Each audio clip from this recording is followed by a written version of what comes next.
Welcome to the Digital Social Hour. I'm your host, Sean Kelly, along with my co-host, Wayne Lewis. What up, what up? And our guest today, Gary Brecka. Awesome. What's up, guys? What's Chilling, up? man. What's poppin'? Happy to be here, man. Yeah, Happy to have you. excited to have you. Give people a brief summary if they don't know who you are and they're watching. So I'm a human biologist. My background is in my undergraduate degrees were in biology. My postgraduate degrees were in human biology and neuroscience. And for roughly 22 years, I was a mortality researcher for the insurance industry, which meant if we got 5 years of medical records on you and 5 years of demographic data, we could tell the insurance company how long you had to live to the month. And Damn. yeah, and a lot of times when I say that, people are like, "Oh, if you could predict, when people were going to die that accurately, you would have won a Nobel Prize." Or, only Jesus knows when people are going to die. But the truth is, it's really some of the most accurate science in the world. Wow. If you look at the way that life insurance companies are structured, a life insurance company takes risk that no other financial enterprise, no other financial services enterprise takes. There's no hedge fund, there's no venture capital fund or angel investor of any kind, no bank. No accredited investor that would ever put that kind of risk on one variable, right? I mean, when a life insurance company puts $10 million or $25 million or $50 million insurance policy on your life, the only thing that matters is how many more months you have left on Earth. And so they refine that science to such a degree. The accuracy is astounding. They know the day, the date, the time, the location, the cause of death for 370 million lives. Wow. And so they can take that information and work backwards into a model to figure out what was actually accelerating or decelerating. And that's how they distinguish the rates of life insurance too. Exactly, how they go Okay. from super preferred to preferred, standard to table rated. And if you want to know how accurate they are, just look at the last few financial services crises we've had. We had 364 banks fail in 2008 and 2009. You didn't have a single life insurance company fail At all. We've got 16 money-centered banks right now that are in trouble after the Silicon Valley Bank. I think that was the last number that I heard. You're not going to hear of a single life insurance company being in financial services distress. So it's very, very accurate science. But the downside was that, I wasn't allowed to really have any contact with the patient, any contact with the treating physician. Now, I'm not licensed to practice medicine, so that's for a good reason. I shouldn't be involved in patient care and decisions. But even if I saw life-threatening drug interactions, I couldn't warn the patient or warn the doctor. And after a while, when you start to realize there's human beings on the other side of these spreadsheets, it's not just data, it kind of eats away at you. And I made a conscious decision to leave that industry and teach people how to live healthy, happier, longer lives. Wow. What's the shortest result that you got back? Like, oh, this person only got 2 months. Oh yeah, we had some that 2 were weeks. How did that go? Yeah, we had some that were very short. I mean, look, it's easy when somebody has a terminal illness or, they're 88 and they're terminally ill or something. But the question is, what if you're 27 years old? Yeah, and and you perfectly didn't know. healthy? Like, how does that work? Have you ever gotten something that was like, whoa, this dude only got a couple months? We have found very significant issues on people because they happen to apply for the life insurance and give blood work and start turning over information and didn't know that they were suffering from something. Wow. In that case, the insurance policy was never taken out. But what was really interesting was to look after decades of doing these predictions, what is happening to these people. And really what emerged was a few trends. We realized that the three biggest reasons why people were dying early and not having healthy lifespans, what we call the health span. You have a lifespan, which is how many years you're here on Earth, and then you have a health span. How many of those years are actually functional, where you don't need help with activities of daily living, bathing, toileting. Wow. So there's a difference. There's a lifespan and there's a health span. I like yeah. that. That's different. Those are yeah. two totally different aspects when it comes to living. Yes. Because one, you're suffering. Yeah, one, you're suffering. I mean, what's a definition of really living? Just being awake, being alive. Yeah. So what we discovered was, I always say that if I was to boil my entire career down to a single sentence, all 22 years of research in that arena, it would be that the presence of oxygen is the absence of disease.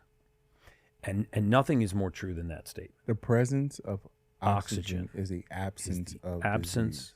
Of disease. I defy a physician, a researcher, a PhD, clinical practitioner to give me a single disease etiological pathway that does not have its roots in a lack of blood oxygen or oxygen, hypoxia, or is not exacerbated by the condition of hypoxia, low blood oxygen. This points to all kinds of things: atherosclerosis, arteriosclerosis, Alzheimer's, dementia, type 2 diabetes, ADD, ADHD, OCD, manic depression, bipolar. A lot of these conditions, autoimmune conditions, are either focal areas of hypoxia or they're areas where the body is not actually transporting and utilizing oxygen. Deficient in oxygen. Everything that you perceive about energy is nothing more than oxygen in your blood. If you told me, Gary, I had a lot of energy today, physiologically what you're saying is I had a lot of oxygen in my blood today. So if oxygen equals energy, which it does, then if you want to raise your energy level, you need to raise your oxygen level. You need to have healthy levels of red blood cells. You need to have healthy levels of hemoglobin in your blood so that your body is transporting oxygen well. Wow. In fact, the reason why most people that are chronically fatigued sleep the worst. Like, you ever think about why is it that people that are the most exhausted sleep the worst? You would think that somebody that's exhausted all the time would actually Get to sleep. Yeah, one thing they really do well is sleep. No, they're terrible sleepers. And why is that? Because they're both related to a deficiency in oxygen in the blood. So if you have low oxygen, anemia, either a condition of anemia or just mild hypoxia, and you're tired, and that's going to be accompanied by brain fog, mood numbness, poor short-term recall, then when you go to sleep at night, think about what happens. You know, we lay down to go to sleep at night, and as soon as we start to go to sleep, our respiration rate starts to fall. As your respiration rate starts to fall, your blood oxygen level drops. Well, if your oxygen level is already low in the blood and it starts to get critically low, the brain, which is monitoring blood oxygen, decides to save your life, and it pulses cortisol and wakes you up. So people that have low blood oxygen look like a bouncing rubber ball going down a hallway. They never get any deep delta sleep.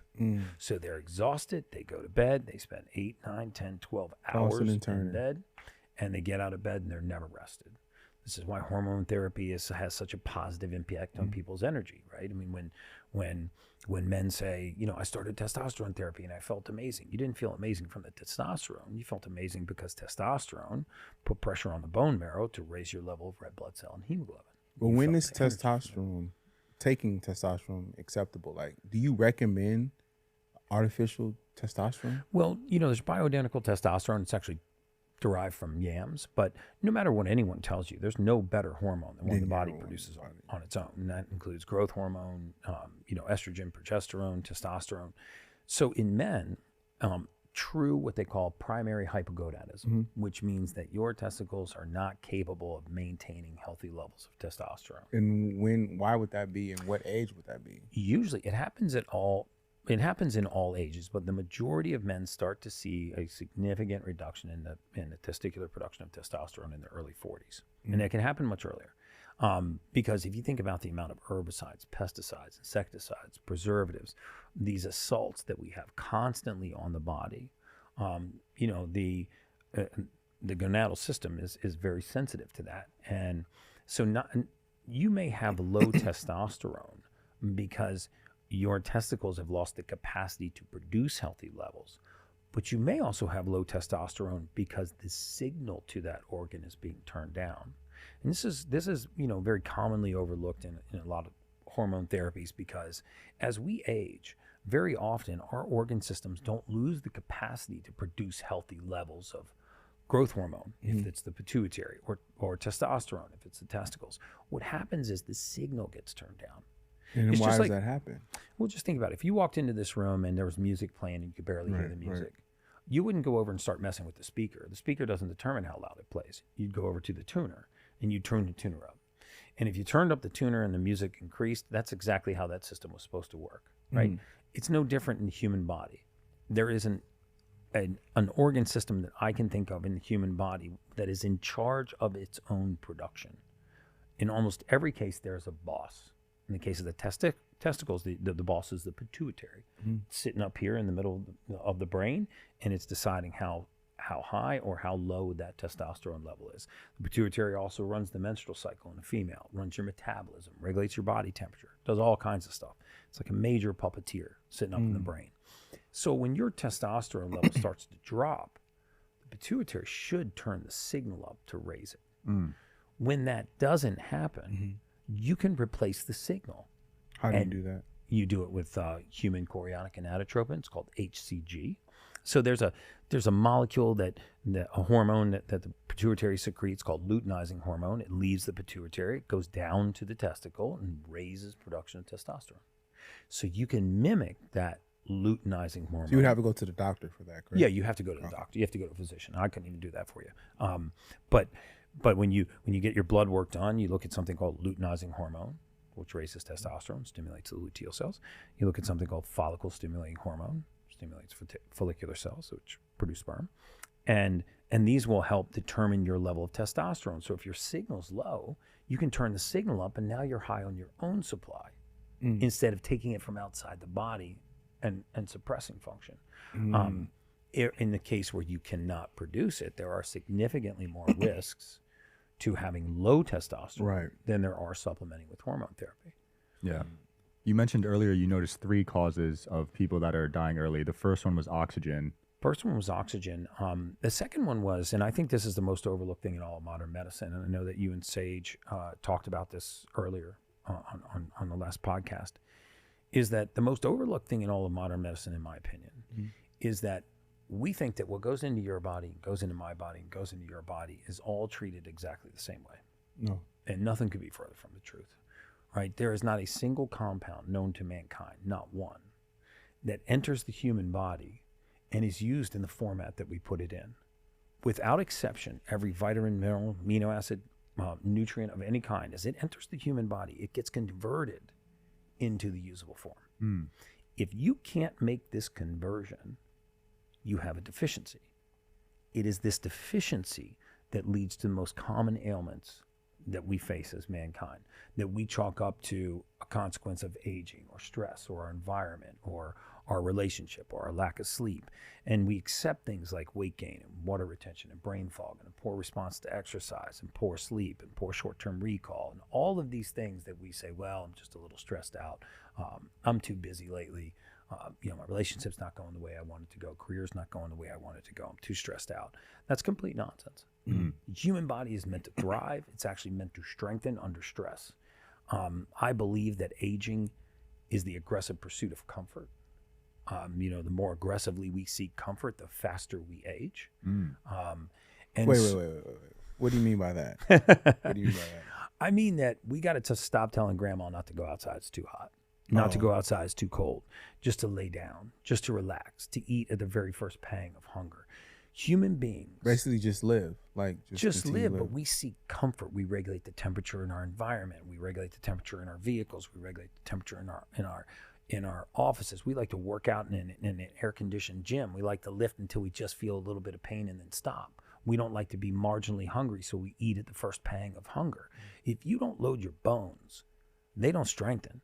If you don't actually tear a muscle, it won't grow. If you don't challenge the immune system, it will weaken. And so by not challenging ourselves, by not exposing ourselves to different thermal temperatures, it's very good to submerge yourself in cold water. Yeah. Cold plunging is a trend that's really, really catching on, but it has a lot of validity. I mean, for people that can't afford or don't want to get into a cold plunge, you can take a cold shower. How do you challenge your immune system? You challenge your immune system by doing what human beings were meant to do, and that's what we're doing right now. You get in the proximity of other human beings. Gotcha. The worst thing to ever happen to the immune system was what happened during the pandemic. Social distancing, residential quarantining, masking. This actually caused a collapse in the immune system globally. You ever hear of monkeypox before COVID? You know why? Because we didn't have monkeypox here before COVID. Why? Because we ran the immune system down so low. What we call long COVID is actually not an extended COVID infection. It is other viral infections that crept up on the back of COVID because COVID ran our immune system down. Yeah. I love that song. Thank you. Bro, just turn it little off. country music. Just turn it off. Yeah, just turn the TV off at this point. So by I'm saying that we don't like to, we like to be comfortable, right? That's why we eat at the first pang of hunger. The majority of us, I think the statistics that I last read, don't quote me on it exactly, but that by age 30, 95% of all men and women over the age of 30 will never sprint again for the rest of their life. Whoa. We're active. They will never I'm get active. into a dead sprint. Well, you're in the 1%, Yeah, right? active. And so, we don't like to lift heavy weight. We don't like to expose ourselves to cold. We don't like to expose ourselves to heat. We don't like to be hungry. We don't realize that when we're hungry, our body goes into survival mode. Right. A lot of the challenges, the stressors that we put on our body, they result in something called hormesis. I'm fasted now. Yeah. Yeah. And you're alert and you're awake. I can just tell. Yeah, it's you just got every day energy. for me. Yeah, this You're is clear. normal. Yeah. I promise you this: if I gave you a big bowl of pasta and half a loaf of bread and a glass of orange juice, in 15 minutes you'd be dead ass ready to pass out. Right. People that follow me on Instagram, I always talk about, well, how do you travel to so many countries in such a short period of time, or how do you spend so much time on airplanes or so much time in different time zones? It's because I'm very, very careful about what and how I eat.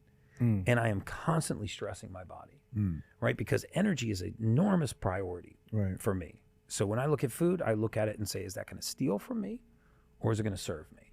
And if it's a thief and has a pretty suit on, I just don't let it in, right? Because, desserts and those kind of things. But when we challenge ourselves, doing things like breath work, cold showers, weight-bearing exercise, being out in the heat, being out in the cold, these stressors are very, very they have a very positive impact on our physiology. Gotcha. And if you don't stress the body, I always say, if your morning's not hard, if your morning is hard, your day will be easy. If your morning's easy, your day will be hard.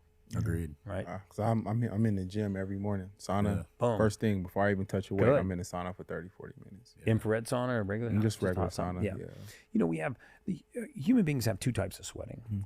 We have what's called passive sweating and active sweating. So passive sweating is where we sweat to reduce body temperature. Right. So if you got up right now and went for a brisk walk in the sun, you'd start to sweat. Your body's trying to lower your body temperature. Cool you down.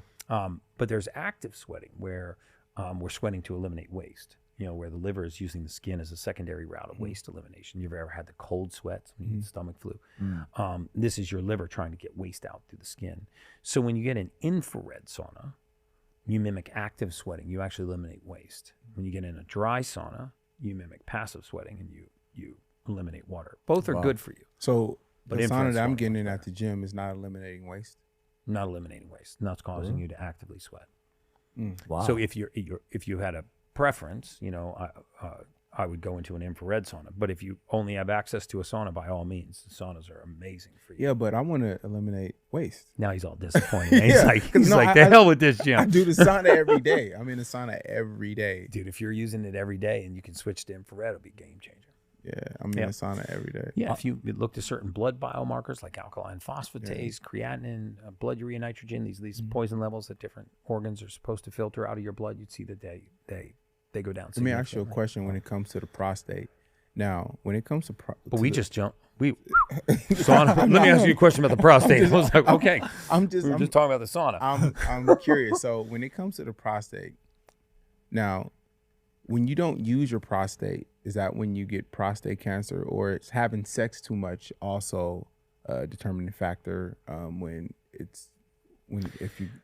There's no clinical evidence that increased amount of intercourse is what's causing an increased risk of PS, either prostate specific antigen rising, benign prostatic hyperplasia, or even the onset of inflammation in the prostate or prostate infections.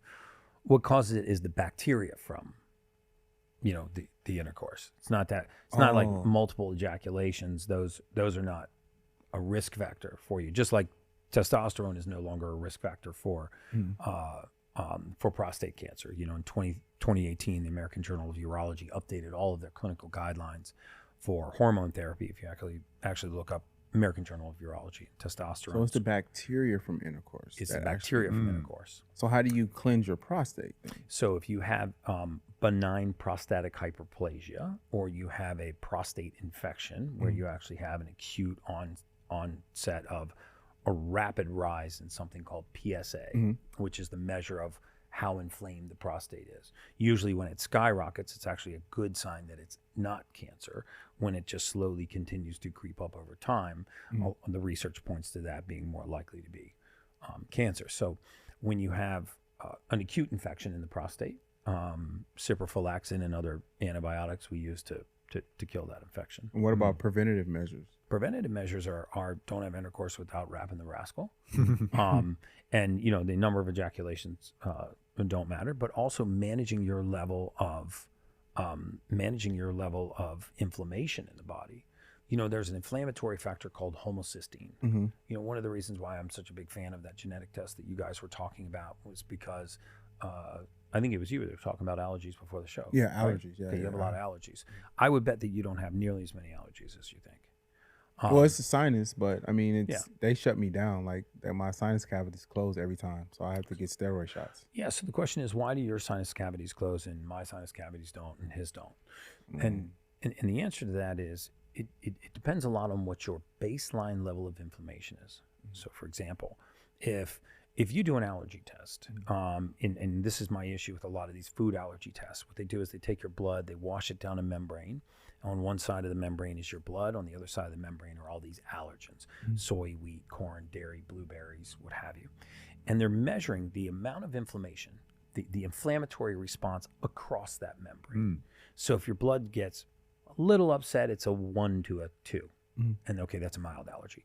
And then if it's like a 3 to a 6, that's a moderate allergy. If it's a 7, 8, 9, or 10, that's a severe allergy. But then you get some of these allergy reports back, and you're like, wow, this person's allergic to wheat, soy, corn, dairy, blueberries, bananas, gluten, and rice. Like, how do they have all of these allergies? But when you really look at the testing, it doesn't take into account your already inflamed state. Meaning, what if you're already at a 6? You know, all of a sudden, it takes very little assault for you to have this allergic reaction. Gotcha. Right? Like, what if I said, okay, guys, I'm going to push it on each of your backs and you tell me how much pain you feel. And I push it on your back with a pressure of 2 and you go, I barely felt that. And I push it on your back with a pressure of 2 and you go through the roof. Because he has a pinched nerve. Because he's already at an 8. So he registers that little push of 2 as a 10. Right? So this is what happens in allergy testing. So if we don't reduce our baseline inflammation, then small micro assaults result in these big allergic type reactions. Wow. And that's one of the reasons why, you know, I'm a fan of the genetic testing, because when you see that you have elevated homocysteine, you can take amino acids, one called trimethylglycine, for example, to lower that. So now your baseline inflammation is back down to a 1 or a 2. Yeah. Now, if you get assaulted with a 1 or a 2, you don't even notice. Right. If you're walking around at a 6 or 7, it takes very little pollen, very little allergies, very little ragweed, hay fever, and then boom, you're blocked up instantly. Literally.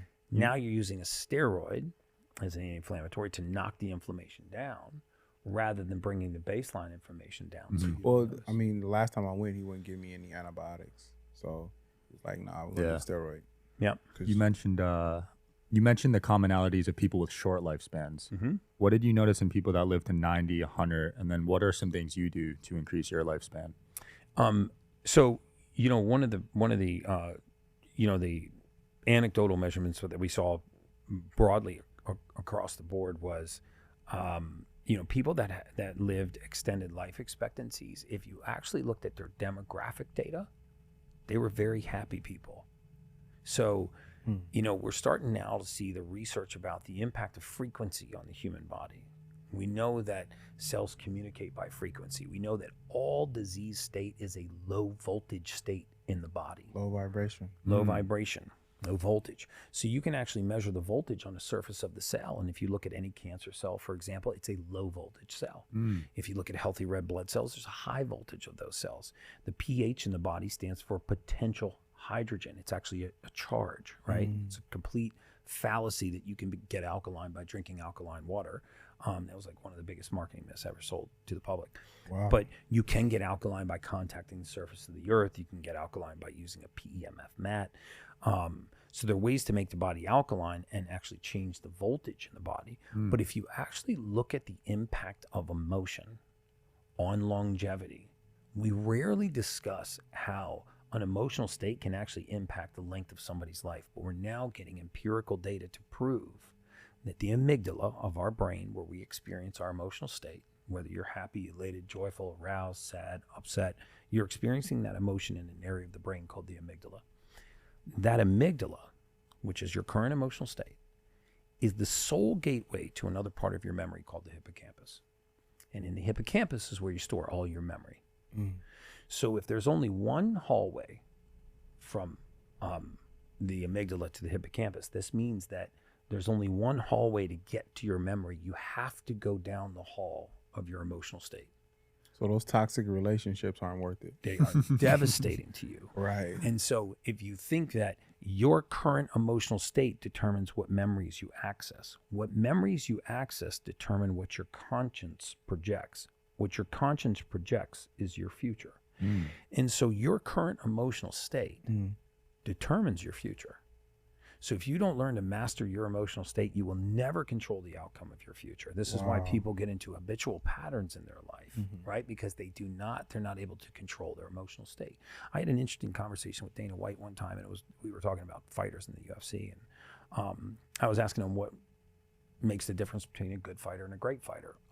How do you know sometimes that an underdog is possibly going to now, dominate or win this fight at that level?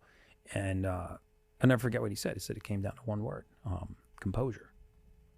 First person to lose their composure is the one that is going to lose that kind of fight. The first person to lose control of their emotional state, right, is now out of sync. And this happens in human beings. So one of my driving forces, and the reason why I've dedicated the balance of my adult lifetime to the study of genetics and supplementation for deficiency, is because some people do not have the raw material in their body to experience elevated emotional states. For example, if you took the highest tier of emotions, passion, elation, joy, arousal, libido, all these hell yeah, I won the lottery emotions, and you said, what's the common theme between all of them? The common theme between all of them is that they require oxygen as a part of their molecular structure. In other words, you cannot feel passion, elation, joy, arousal, libido. You can't feel any of those upper elevated without oxygen. This is why no human being has ever woken up laughing and ever will wake up laughing. You do not have the oxidative state to experience laughter right out of deep sleep. But can you wake up angry? Yes. Yes, of course you can. Yes. Pinch your spouse tonight while they're dead asleep, and you'll find out they can wake up angry, right? So how can you wake up angry? Because anger does not require oxygen as a part of its molecular structure. But you can wake up happy. You can wake up happy, but you never wake up laughing. Wow. Yeah. You can come out of a dream and be like, "Wow, I feel pretty good right now." So how can people increase their oxygen? Well, breath work, balancing their hormones is the biggest thing. How? How do you balance your hormones? So get a blood test. I mean, most of us and most of your listeners right now, especially like hard charging young entrepreneurs and men and women that are going to the gym and eating healthy and doing the right thing, they don't take the extra step to actually get the data on their body, right? They have an income statement, a balance sheet, a P&L for their business, but they don't have an income statement, a P&L, and a balance sheet for their body, right? And your physiology will drag you down into the state where it most comfortably exists. All the self-help motivational books and teachings in the world will do nothing for you if your physiology is not buoyant enough to allow you to experience these emotional states. So for example, if you're a man or a woman at any age and you're deficient in the hormone testosterone, and I'm not saying you just have to supplement with testosterone, a lot of times you supplement with precursors like vitamin D3 and DHEA. And if you're low in the hormone testosterone, you see, we've been taught to believe that the primary role of testosterone is male characteristics, which is not true. It's not facial hair, aggression, deep voice, muscles. The primary role of testosterone in men and women is to put pressure on the bone marrow to make healthy red blood cells. It's called erythropoiesis.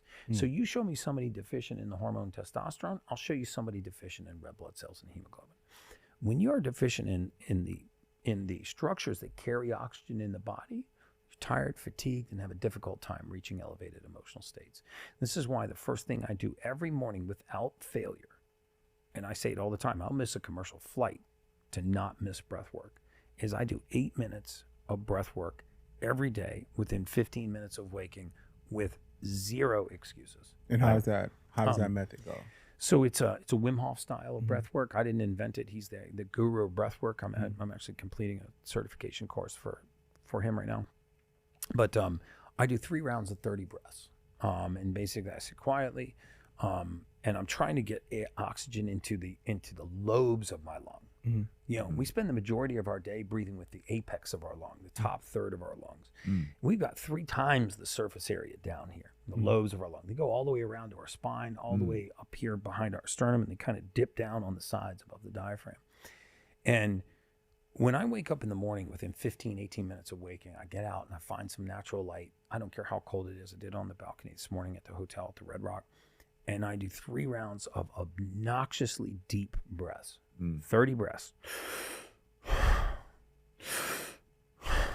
And on the 30th breath, I exhale and I hold as long as I can hold my breath, which right now is about 4 minutes. Wow. Whoa. When I started, it was like 15 seconds. Go hold your breath for 4 minutes. After doing 30 deep breaths, I can hold my breath for 4 minutes. How long it took you to get there? I would say, you know, when I tested it, it had been about a year into doing breath work. So I just started doing that method about a month ago. Yeah. And You'll notice it. You'll how go do you from feel? amazing. At first it was 30 seconds. Now I'm at a minute 30. Wow. So he's tripled it. Yeah. So do you time yourself through the whole? Yeah, I do exactly what he just said. So 8 minutes. Yeah, there's a YouTube video and I just follow it. Okay. Yeah, there's a free, I think it's a free Wim Hof app or something that you can do. There's some really good apps out there. I'm telling you, there's nothing that will change the trajectory of your life that costs you as little, which is 0, as doing breath work consistently every single day. Your body will get to rely on that like a rat to cheese. It will become your drug of choice, even more than coffee, because you will wake up and your body will crave that elevated emotional state. See, when I raise my oxidative state, I'm now all of a sudden I can access these elevated emotional states. So I elevate my mood, I elevate my emotional state, I get my blood flowing, I use my diaphragm to massage my intestines. And I actually exercise those, we call them auxiliary muscles of respiration, you know, the diaphragm, all of the intercostals in your ribs. And it takes you 8 minutes total. You feel amazing. It's cost you nothing. And then you can go on about your day. Yeah. And you've already elevated your mood and elevated your emotional How state. do you feel about CMOS? So I was CMOS. talking to Sage about it, but she was like, she asked you. Oh, So- she did. Yeah, because I don't do multivitamins. I'm a CMOS guy. yeah. Have you ever CMOS before, Sean? I've tried it. I didn't like the taste. Yeah, it's nasty. But Yeah, CMOS is great. It's actually an algae. And I forget the number of trace minerals that it has. But 99. Yeah, I was going to say it's over 60. Out of 102. Yeah. I think it's Wow. 99. Yeah, it's over 60, which is really important, because one of the things that we don't talk about a lot in nutrition are all the trace minerals. Everybody hears about the big ones: vitamin C, Vitamin B, B12, yeah. vitamin B, folic acid, which I'm not a big fan of.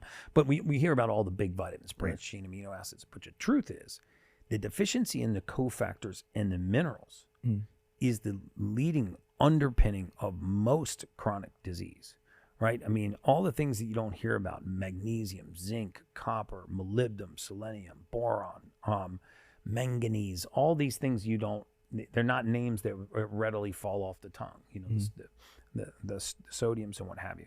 So CMOS has all of those. So I'm a big fan of CMOS. Okay. You know, this is also why, you know, before we were talking about grass-fed meats and wild-caught fish and things like that, you know, when the food that we eats properly, the nutritional content of that food is dramatically different, right? If you think about a cow grazing in a field, they're not just eating grass, they're getting a tremendous amount of dirt and soil. You know, when their teeth get down to that soil, when they go to actually bite grass, sometimes they pull the grass up and there's a whole root bulb with a bunch of dirt on it. You know what's in that dirt? Minerals, potash, zinc, magnesium, sulfur, iodine. All those things get ingested and they actually nutrify the, cattle. Same thing with chickens when they're eating worms and bugs and grass. The nutrient So there's certain density. qualities of meat that aren't good for you. So Certain qualities of meat that are not good for you, and certain qualities of vegetables that are not good for you. I heard that too, The man. level of pesticide. Which vegetables are not good? I would say if you're on a budget and you want to spend money anywhere on organic food, I would never touch an inorganic fruit, because fruits absorb pesticides and herbicides and insecticides through their skin. They also absorb preservatives through their skin. When we first discovered preservatives, we actually called them anti-digestives. and because they prevented digestion. I wonder why they stopped calling. That's a clear red flag. Right? Yeah. So why did they change the name? Because some smart marketing person was like, hey, Bill, we can't call this shit anti-digestive. Nobody's going to go to the anti-digestive area. That makes more sense. Like anti-digestive. Okay, cool. We spray all of our grains. And I'm sure Sage talked about this. All white rice, flour, bread, pasta with folic acid, which is a chemical, but we don't call it sprayed with folic acid. We call it fortified or enriched. It sounds so good. It's fortified. It's enriched. Fortified. Okay, it's sprayed with a synthetic chemical. And the same thing is true with preservatives. They were anti-digestives because the same process that causes oxidation is the same process that allows digestion. So if you prevent oxidation, you prevent digestion. So nobody said, hey, I want that non-digestible apple, right? Or is there any non-digestible lettuce in the store?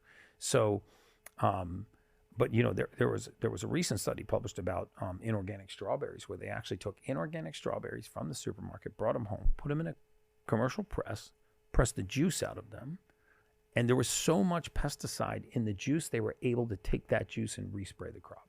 Whoa.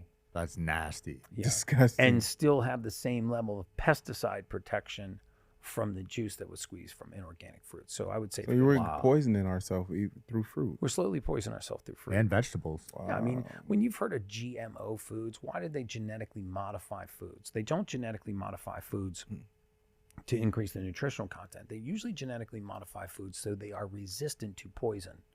Right? I mean, most of the genetically modified seeds are genetically modified to resist something called glyphosates. Because when you spray glyphosates on a plant, it protects the plant, but then it kills the seed. Right. And they were like, well, we can't keep killing all the crops. So we need to genetically modify this seed so it can actually be resistant to this poison so it can go through the poison. And now we have essentially a non-digestible type of what was a plant product that is now not really a plant product. It's laboratory created, genetically modified. And now, are certain diets like dedicated to certain races? Is that a thing? Like, I don't know about diets dedicated to races. I mean, different races have different risks. Yeah, African American population and darker skinned populations have higher incidence of deficiency in vitamin D3. But that's because of our skin pigmentation. Skin pigmentation, yeah. But how do we get more efficient at it? I sit in the sun when it's good for about 20 minutes a day. That's great. I mean, that's the best way to do it. Right. The second best way is, just about everybody should be supplementing with vitamin D3 and with a certain ratio of something called K2. Okay. So what is K2? I've never heard of K2. So K2 is, so D3, amongst other things, is a calcium transport molecule. It actually transports calcium to the bloodstream. So that does that mean our bones are weaker, or? Brittle bone disease is highly, osteopenia, osteoporosis has a causal link to deficiency in vitamin D3 for certain. If you look at Middle Eastern populations and darker skinned populations that are not getting a lot of sun, you'll see very high incidence of osteopenia, osteoporosis.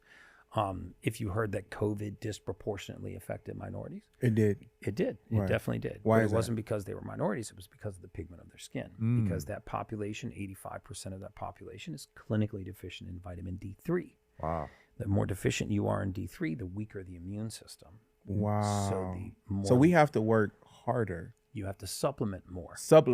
Yes. Because we're deficient in vitamin D3. No question. I actually had that deficiency. Yeah. I mean, if you're African American, Latino, Middle Eastern, darker complected, you should absolutely be thinking about supplementing with vitamin D3. 5,000 IUs of D3 with 80 micrograms of something called K2. Because D3 is a calcium transport molecule. K2 will help that deposit into the bone. Well, where do we go? Where do we find those things? Oh, you can get D3 online. There's lots of great brands online. I make one, but you can get Pure Encapsulations, you can get Thorn brand. I mean, there's some great brands out there that make high quality, non-nutritional grade supplements, and 5,000 IUs of D3 is a great thing to supplement with. I mean, if you look at, clinical deficiency in D3 was the second leading cause of morbidity in COVID. Whoa. Yeah, but imagine how many African Americans don't know that we're deficient in D3. Probably none of us. 5% of the population is clinically deficient, not just low in D3. Clinically. 85% of the African American population has a clinical deficiency in that. And this is why you see higher incidence of certain things, rickets and osteopenia, diabetes, immune compromise.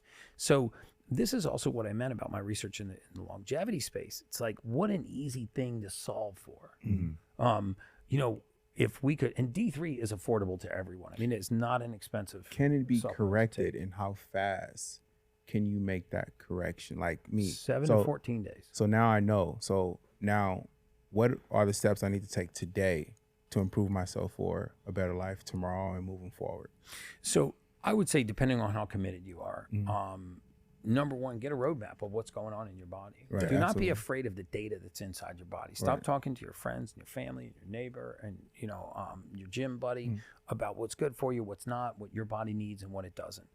Because most people don't even know what their body needs. So get directions. Yeah, we to supplement just for the sake of supplementing. We're Yeah. like, hey, I should take saw palmetto and St. John's wort and CoQ10 and turmeric and all this other stuff. And they're all great supplements, but the question is, does your body need it? So, get a good blood test done by a reputable physician and take a look at what's going on. How well am I controlling my blood sugar? What is my D3 level? What are my B12 levels? Are my my cholesterol, triglycerides, are these things balanced? Other one was K12, right? Yeah. K2.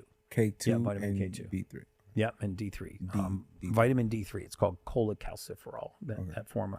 By the way, D3 is also the only vitamin human beings can make on our own. Think how important something must be to human function if when God made us, he made us with the ability to make one vitamin. Right? There's hundreds of vitamins in your bloodstream right now. Your body's capable of making one. So that's the most important D3. one. Just imagine how important it is if it's the only one we make on our own. There's not a single cell in the entire human body that does not have a receptor site for that vitamin. It acts like a hormone. It acts like a vitamin. It transports calcium. It does all kinds of things. Strengthens the immune system. In fact, when we look at patients that have deficient hormone levels, one of the first things we look at is what's their D3 level, what's their DHEA level. The raw materials the body needs to do its job. Wow. How important is sleep? Because you see people kind of bragging about how they could get away with 4 to 6 hours, but I feel like that narrative could be sort of harmful. Oh, it's awful. There is not. You won't be successful unless you don't. Because you can survive on 4 hours of sleep. You are borrowing from the future. I promise you that. You are borrowing from the future. There is a certain amount of delta wave of sleep. What we need are sleep cycles, because as we get into deep sleep, what exactly is going on in sleep that's so important? I mean, why is sleep so important? We all know that it is. But physiologically, like what's happening? What's happening is, amongst other things, is there is a secondary oxygen transfer in deep sleep. So the body is very relaxed. It's in a mildly paralytic state, right? You're not moving around a lot. So all that oxygen that's normally out in the periphery, in your muscles, in your ligaments, and your out in the periphery of the body, is now in the core, and it's also up in the brain. So now the brain is getting this kind of oxygen at rest.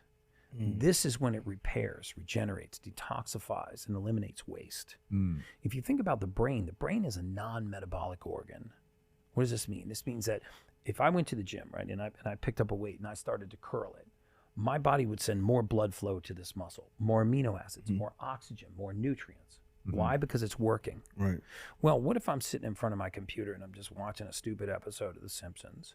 Or I'm sitting in front of my computer and I'm solving the most complex joint venture, merger, acquisition agreement, divorce document, whatever it is, right? My brain doesn't get 1 ounce more nutrients.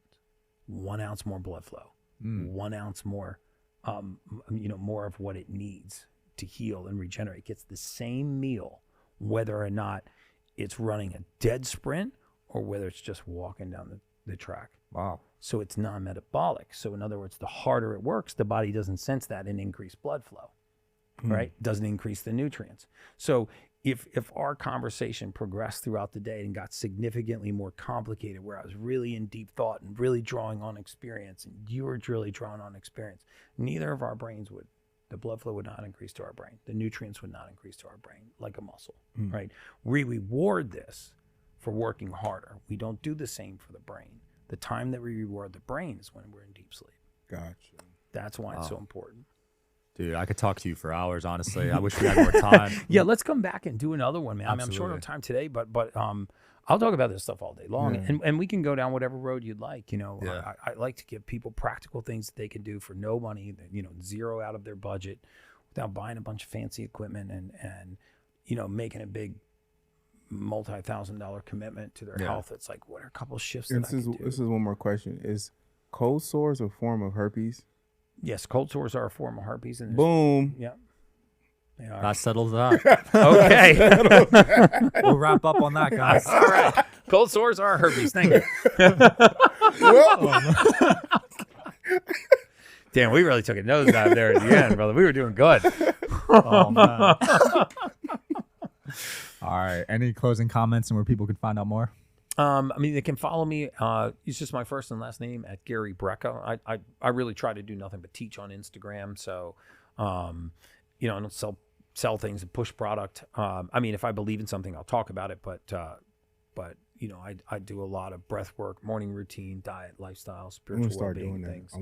I share a lot of the research that I read. I'm a nerd, so I read peer-reviewed journals for sport. Best place to go get vitamins, especially like the D12 and the K2. I mean, the D3 and a K2. So, what's the best place I can go? So I have a brand of my own called 10X Health. Okay.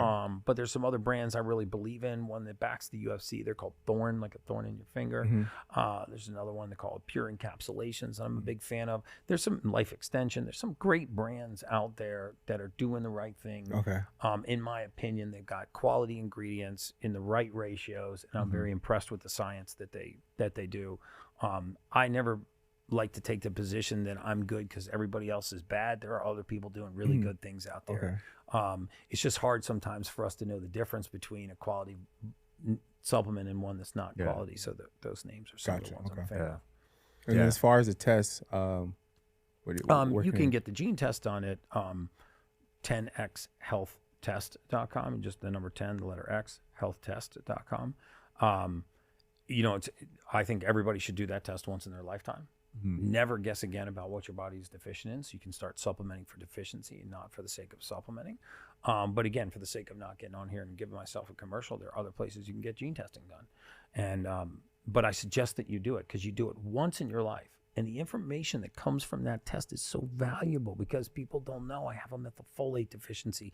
I can't convert this form of B12. I should be taking SAMe. I have a regulation issue with this amino acid or that amino acid. And once you know, it can be life-changing. And it can be as simple as very minimal supplementation for a deficiency your body has. Absolutely. You know, very hard to get from diet. I agree. Wayne, what about you? You can find me at The Creator on Instagram. All right. Sean Mike Kelly, Digital Social Hour. Thanks for tuning in. I'll see you guys next week. Peace. Wow. Awesome, dude. That was a lot of info, right?